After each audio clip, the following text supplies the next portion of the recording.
before I get into the topic of the video, hi guys, how you doing? Good? How you feeling? You having a good day today? So first, I want to start off with Backrooms though, because I low-key did just watch it yesterday, so I know I'm more fresh up on the details.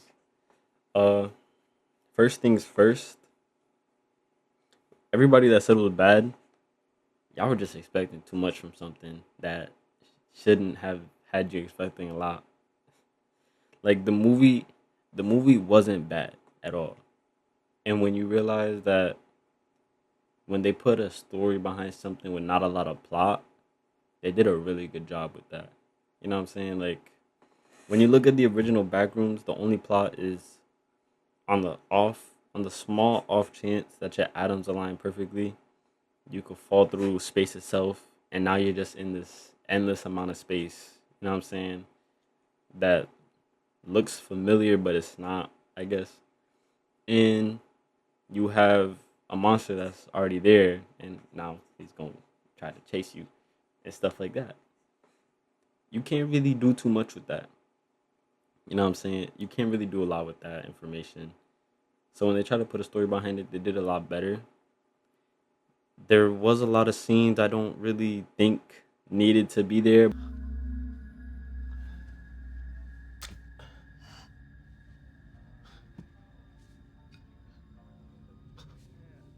Let me put it this way. The movie was better than what people made it out to be, but it definitely didn't surpass my own expectations because it was just a very moderate movie. Like in my book, I'd give it like a 7.5 around there.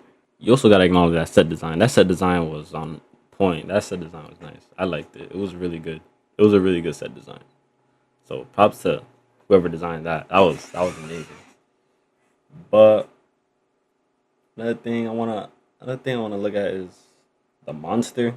Like if you wanted to keep it scary, I wouldn't have made it the Captain Clark or whatever. I wouldn't have done. I would have kept it like an ominous, ominous, ominous black figure. Yeah, at least I think. I don't know if that's the right word, but I would have kept it like a shadowy figure for a lot of the time. Like I would have had him pop up here, and like in the beginning of the movie. In first off, the beginning of the movie, like the first what 5-10 minutes, that was pretty good. That one was pretty exceptional. Like I when I saw that, I'm just like, okay, this movie might be a lot better than what it was made out to be, because they did a really good job on that first part. That first part looked really good. It gave off actual horror movie, whereas after like they showed you the monster, it was just like that man's just a chud. He's just a chud. But I kind of just didn't understand why things from the back rooms were going into the real world.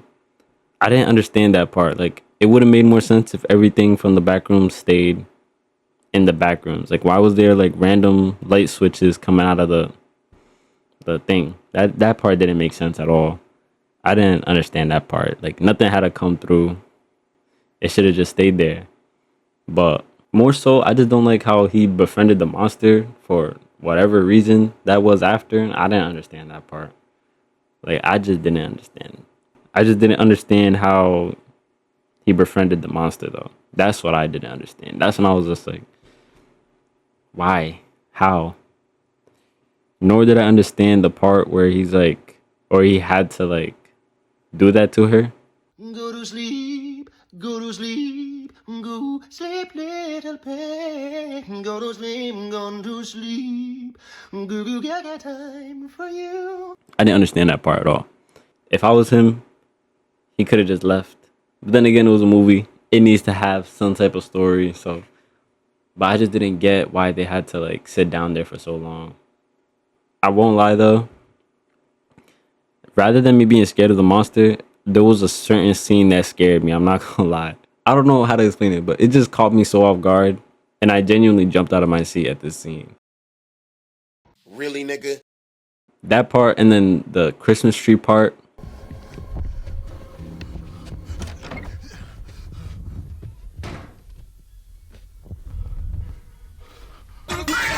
But other than that, movie was really good.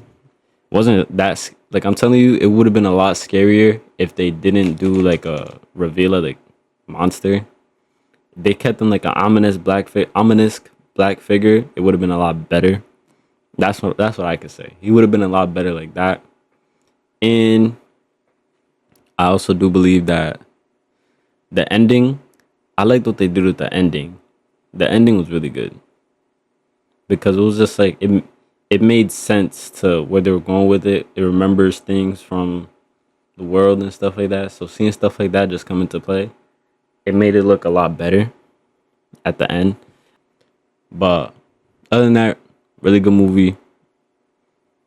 You should watch it definitely. Yeah, that's really all I gotta say about it. A lot better than what people say it was. A lot worse than what I would hoping it would be. Cause I thought people were just like reading into it too much, but nah. It was a decently good movie. 7.5 in my book. 7.5. Now let's talk about Obsession. First things first. This movie had a really great writing. Like basically, Ian's the GOAT. Except for that bar scene. Good. Sorry, I just don't want you to get in trouble. I know. It genuinely had me intrigued the whole time. I started to like the movie more when I was going through the moments of them just, enjoying each other's company and stuff like that. See, like, it was calm. It was nice. Next thing you know, they're having dinner. He gets a call from the GOAT. And next thing you know, she was just lying. I looked into Nikki's dad having cancer, and he's healthy as a baby.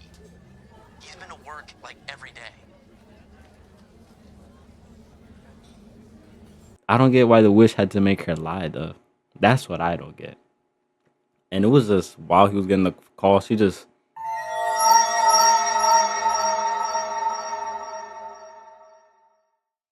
It genuinely caught me so off guard when that happened. And then the bedroom scene. Why was she standing in the corner? What did the wish do to make that happen? What about the wish made her stand in the corner? Why she have to walk around with the flower pot in front of her face like that? That was just weird. It was weird to me. Taping the door though, if my girl ain't doing that to me, I don't want it. Like I want you making sure I can't leave. I'ma still leave to get that money, but like I don't want you keeping me. If she ain't taping the door shut, I don't want it. Party scene, I hated the party scene. It made me feel so ugh. It was the Muppet scene.